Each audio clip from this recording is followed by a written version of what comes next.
So you're probably a first-time traveler or a frequent traveler with this time you're coming to, stay permanently or for a short while. It's always very, very good to give a very, very good first impression. Okay, it's so important. So, hello guys, and welcome again to my YouTube channel. Today, guys, we will be continuing our topic on coming abroad. And today we will be looking at another topic, which is arrivals and integration. So arrivals and integration, that's you taking your bags and baggages, getting on board, coming abroad, and starting to live your life abroad. So guys, you see this topic is very, very important. And I always have this saying, from people that when you come abroad, whoever you meet or however your journey was would either make you, break you, or just make you successful. So in arrivals, remember you're going to a totally different country, a country that have certain rules and regulations, specifically for travelers. You could be migrating or visiting, it really doesn't matter, but there's some rules that you really need to obey and abide and just follow instructions through. So always be sure to ask questions, find out what is allowed, what is prohibited, how much you can bring into this country, whether, even though I'm bringing it in, I have to declare it, whatever it is, be very, very sure to find out these rules and regulations. It is so important. Like I said, coming into a country that you've never been before, you have no orientation about, you don't know what's happening, you don't know what is allowed, what to be brought in, how, you have no idea. It's always very, very good to set your pace right and be sure of what you're allowed to bring into another country. I know that we Africans and Asians, we love to bring in so many things, especially when you're coming for the first time to a country you've never been to and you're probably going to be there for a long time. You want to bring in food, spices, plants, so many things, believing, you can never get it in this country abroad. Right. It's okay to do that. However, like I said, you have to be sure what is allowed, what is not allowed, how much quantity is permitted to be brought abroad. So we have some food, spices, plants, poultry food, be it fish, chicken, meat, some things that are just not allowed, some may be allowed, and we also have weapons that are not allowed. And when I say weapons, I don't really mean guns, swords, and all that, but so many things that you don't even know that are weapons or considered weapons in this country you're going. That is why, like I said, it's always very good to ask questions. Now, talking about weapons, I'm going to give you an example. I had this friend, he was traveling from Africa. He traveled all the way to the US and he had no issues. He had this, I think, very little pocket, I don't know what they call it, like a corkscrew, the small one that you could just collapse together. He had it and he always kept it in his pocket. As a matter of fact, it was like a key holder, to one of his keys. So he kept traveling with it. He had no problem. He came to Canada, no issues. Now, traveling from Canada to the US, he got stopped at the immigration and they actually questioned him on having a weapon. And he didn't have a weapon. He only had that. So when he brought it out, they were like, yes, this is considered a weapon, in the US. So it was actually taken from him. It was seized and destroyed. And aside from that, it was already also stamped on his visa that he was traveling with a weapon. And I remember him going back to Nigeria. He called me and he kept saying, they really delayed me at every checking point. They pulled me over and let me know that, listen, you have something on record that, you had a weapon, and that was the way it was being, stopped. So it's always very, very important to get your facts right, understand the issues, and focus on the reality. Also, be sure not to bring things for people. I always say that a lot, and people do criticize me for that. Whoever wants to send anything to anyone, be you sending it from abroad home or sending it from home, just mail it. There's so many avenues you can do that. I don't like to bring in stuffs for people. I don't like to take stuffs home for people. I remember the lady, she came back from Africa and she was given, I think the lady had said it was just Maggi cubes and toothpaste from Africa, and she brought it here. Apparently, she didn't even check. She didn't even, do anything. She went on board. Everything was fine. And she came back to Canada. And going through, all she brought, she realized that the toothpaste had spilled out. So she brought it out and she was trying to like clean it up and all that. And she noticed it wasn't just Maggie and toothpaste in the bag, that she had the locust bean, she had spices, she had all sort of other things in that bag. Well, we thank God that it was good news. Supposing it was the other way around, probably drugs or something that wasn't allowed. And to her, she thought, you know what I had or what was given to me by this lady, was something good and I had no issues. So it's very, very, very important to always be sure, or better still, don't take anything from anyone, whether you're a first-time traveler, whether you've been traveling, whether you even know this person so well. I just always advise, just try to keep safe. It is very, very, very important. It is also necessary to understand that whatever you're bringing into the country has to be declared. I travel a lot and I declare everything I'm bringing into the country. I love to declare. Let them know that you're bringing in these things. Let them know these are the quantities of what you're bringing in. Sometime you may even be lucky to go away with it. But it's so important you declare. If you don't, there are consequences as well. When they get to pull you over and set your luggages and find out that, oh, you have this thing, you can't tell them you didn't know, because there are signs and they expect that you know that these things are, not allowed or allowed into this country. Also, remember that you're going to be questioned by the immigration officers. That is a very, very, very big point I really want to, pause and talk about here. You will be questioned. Always remember that you'll be questioned by immigration officers depending on what you're coming to do abroad. Maybe you're coming in as a student, maybe as a worker, a visitor, you're a landed immigrant coming to stay here permanently. You will be pulled over for questioning. There's always a line. You go through immigration, they'll ask you questions, sometimes just 1 or 2 questions.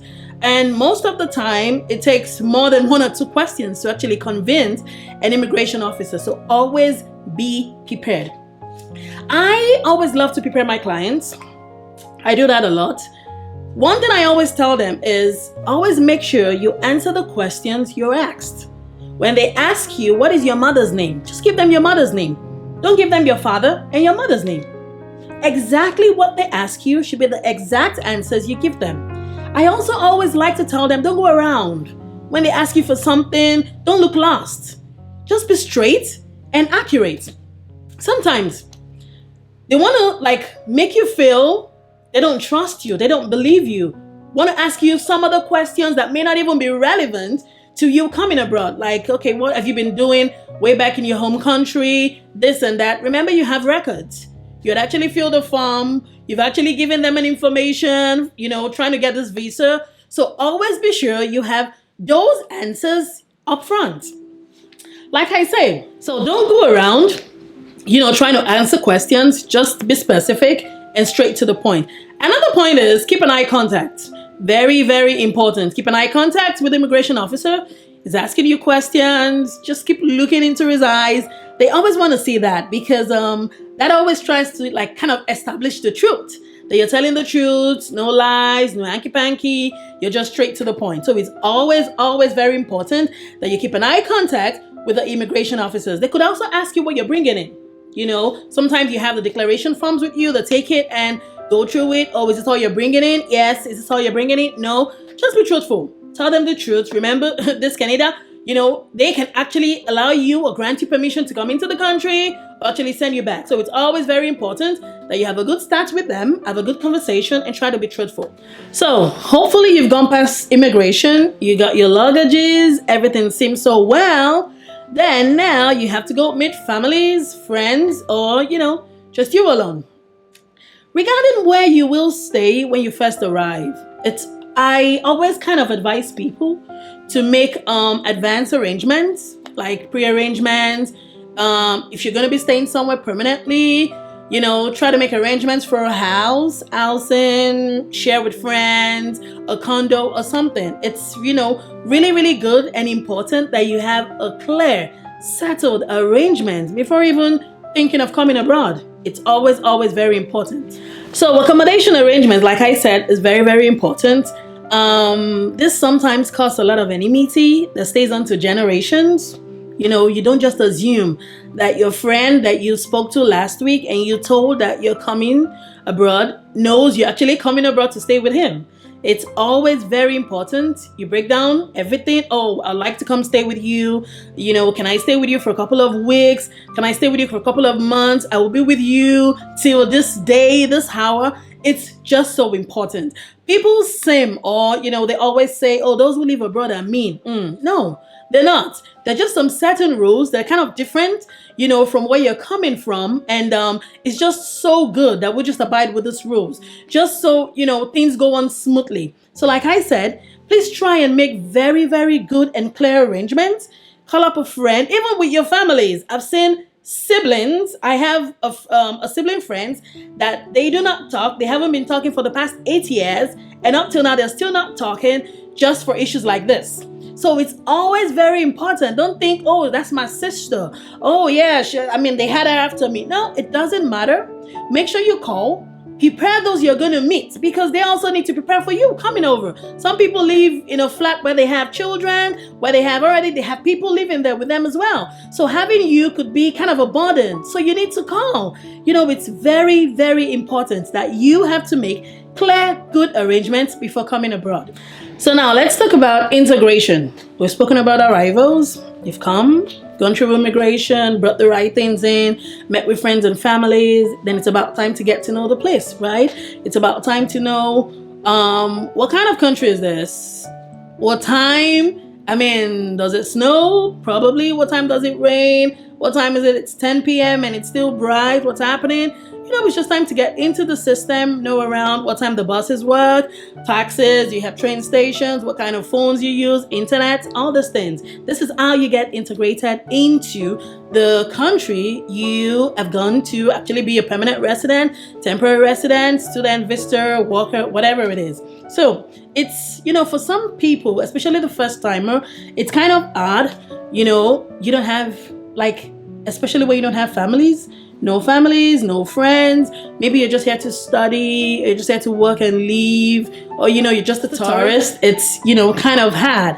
It's a totally different environment, different cultures, different people from where you're coming from. So it's not so easy for most people, but for those who have friends and family, you could get it a little bit easy because they kind of show you around and tell you what to do. So what is integration? Integration is blending in, combining, trying to become a full member, getting into something new, something, totally different from what you're used to. So that is what integration means.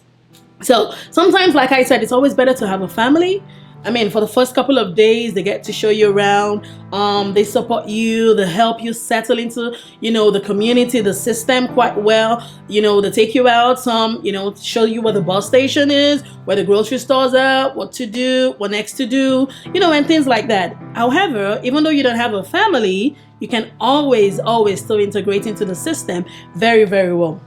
So one of the most important facts to note when you're trying to integrate into a system is you have to be very, very patient. Very, very patient. I see a lot of people come abroad and the next minute, oh, I need a phone. Oh, I need to do this. Oh, I need to go here. No, calm down. You need to take it one step. So for those who have families and friends, I'm hoping, they are in the best position to help you out, take you around, help you, integrate well. But for those who don't, I always suggest to people, you could take a walk. Take a walk from one block to another, find a grocery store, talk to the neighbors. I know out of 20 neighbors, one would answer you. One would actually tell you something. I love to go to the grocery stores. When I used to live in the UK, I know we actually moved to an area that I wasn't familiar with and I had nothing doing at the time. I remember I used to go to a local store. I went there a lot. I got familiar with the guy. He thought I was a newcomer and it really helped a lot. Yes, he would give me any information. They had the newspapers, they had the latest news, they had everything. And I remember there was one time he actually told me, oh, the cops were going to raid at some point in time. I don't know why he was telling me that, but later I realized that, because I was a person of color, he actually thought I was illegal to be in the country. Anyway, so it's always very, very good, to get your resources and information from, best place, the local grocery stores. So finding your way around, go from block to block, local grocery stores, find your way to the mall. You would always get informations. Ask neighbors, ask people, random people. You would honestly always get informations. Don't be in a hurry, to get things done when you recently arrive, because you'll be spending much more to get those things done better later. So just take your time, assimilate, bank cards. Where can I get like a phone card? Where can I get a good subscriber internet for those of you who are going to be leaving alone? Can I get the best place to get the cheapest things to buy, at least just as a first comer, right? Just get things done slowly, gently, and patiently. Always very, very important. So for students, I realize that especially those who do have campus accommodation, it's kind of better because most of you are like international students, and if you guys work in groups, you'd always get answers from either each other or resources made available by the school, to help you around. So those people get it much more easier, and they can always work their way through. Okay, so for arrivals and integrations, your first few days should just be days to assimilate the environment, be aware of the culture, try to get familiar with the routes, the bus routes, taxi routes, train routes, nothing more really. Just do a little bit of, understanding, what I need to do, what time I have to be up to get the bus. Sometimes you can even check up the bus, through your phones, your electronics, everything is there. And study your environment very, very well. Take one step at a time, like I said, and hopefully you get things settled down well and quickly. So for those coming abroad to start a new life, I want to wish you guys a safe and merciful journey, and hoping you're coming here, but also hoping you're doing the right thing, making the right decision, not just, because everybody's coming abroad, I'm also coming abroad. No, it doesn't work that way. Get everything you need possibly ready for this journey. Make sure you always, always, always get your facts right, understand the issues, and face the reality. So till you hear from me again, please, please, please subscribe to my YouTube channels. Cheers.